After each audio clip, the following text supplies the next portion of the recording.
Hi, I'm Brad, I'm RJ Fortune. and I'm in your 1130 class, And I'm in 230. and this is our great debate about technology. I think technology is great for society. We live in the best of all possible worlds, and honestly, the future only looks brighter from here. Nicholas Negroponte, who is mentioned in the Wall Street Journal article, writes in his book, Being Digital, how technology has improved learning in modern society and how it will continue to do so. He says, personal computers will make our future adult population simultaneously more mathematically able and more visually literate.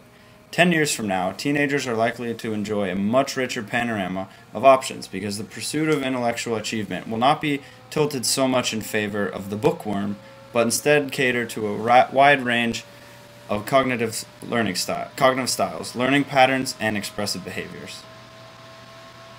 Another reason that technology is so good for society is because it helps accumulate and distribute information, which is something that our society relies on heavily.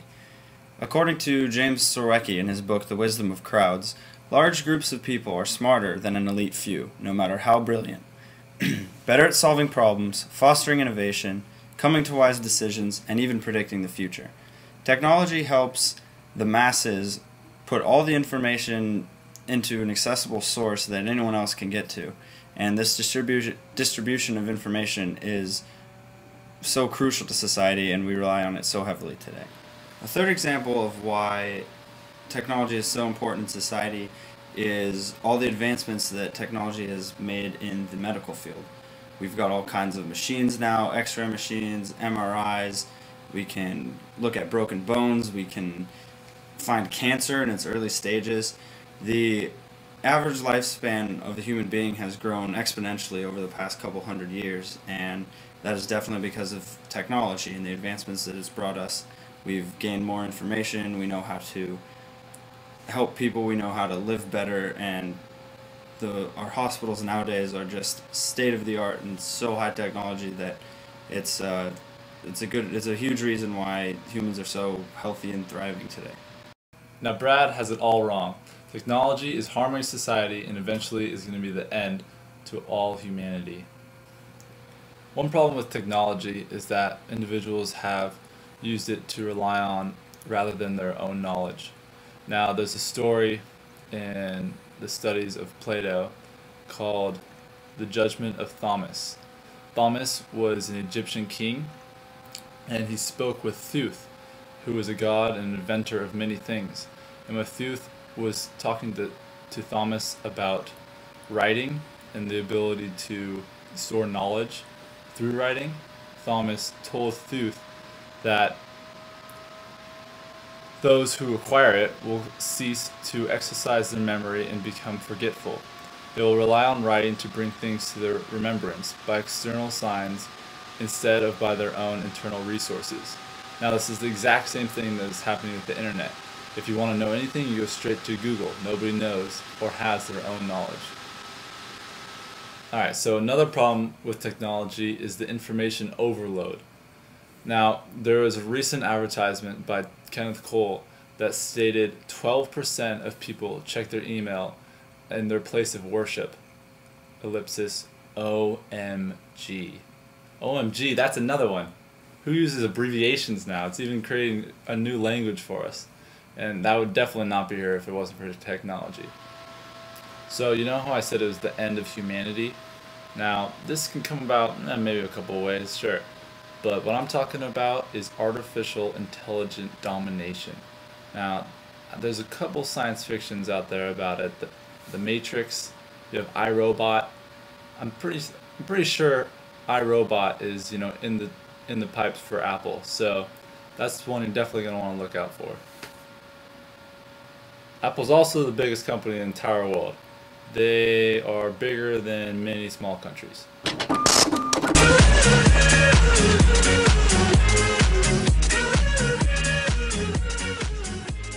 One great technology we have is Twitter. It is that website that people follow them, you can follow other people, you hashtag, you can do anything you want. It's become so powerful. It's the first place you see news. It's way faster than TV or even the internet. It allows you to follow along with your favorite athlete, celebrity, friend, see whatever they're up to. And it's become so powerful that it's even become one of the #1 locations for social activism. Now, the evil side of Twitter is a much darker story. A couple years ago, in 2009, there were about 5 teenagers who were using Twitter to locate celebrities, and while they're out, they would go and rob their homes. Another great technology is Facebook.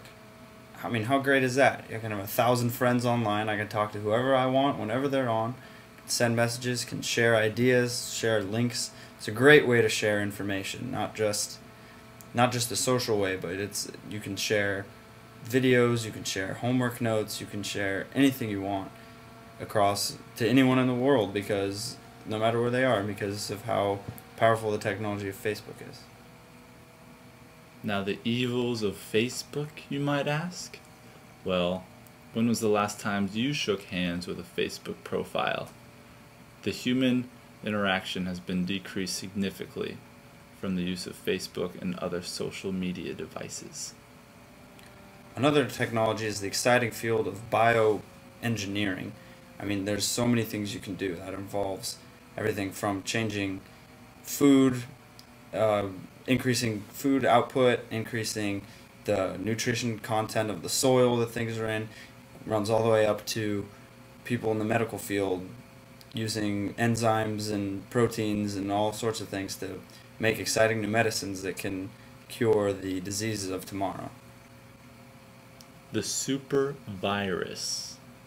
Now, bioengineering has improved our drugs to the max. Man, we have drugs for everything you can imagine, and we can fix it just about anything. But what if the virus learns and destroys?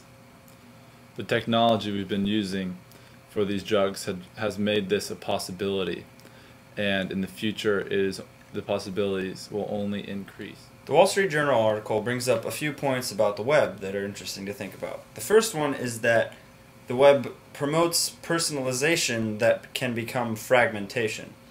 That kind of goes along the lines with how Google searches work. My Google search is different than any of my friends, even RJ.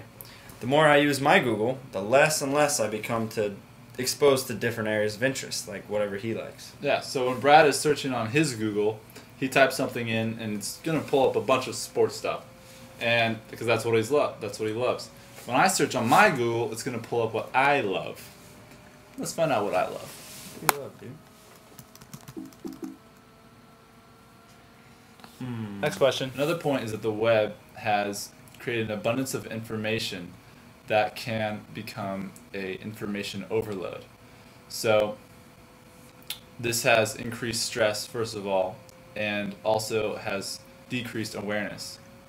Yeah, the other day a guy ran straight into me because he was on the internet on his phone. The third point is that the web allows for the creativity of amateurs while also undermining the business models of professionals. And you can see that easily because you can do so much for free on the internet. You can see so much, you don't have to pay for barely anything. And that is something that a traditional business model just can't sustain. A great example of this is the program called Synapsis Media Player. This program was designed and developed by Mark Zuckerberg while he was actually in high school, and Microsoft came to him with a huge dollar amount, and he turned it down and just decided to post it online for free. The last point in the article is that the web enables the wisdom of crowds that can result in the stupidity of the lowest common denominator. This is evident on any website or any part of the internet. You can see anyone can post whatever they want. They can try to pass anything off as fact. They can try to convince you of anything. They can say that the Packers didn't win the Super Bowl in 2011, and it's just not true, and you have no idea of knowing, because all information is regarded in pretty much the same regard. And also, people just use the internet to come up with really stupid things that are just a huge waste of time. You don't like lolcats?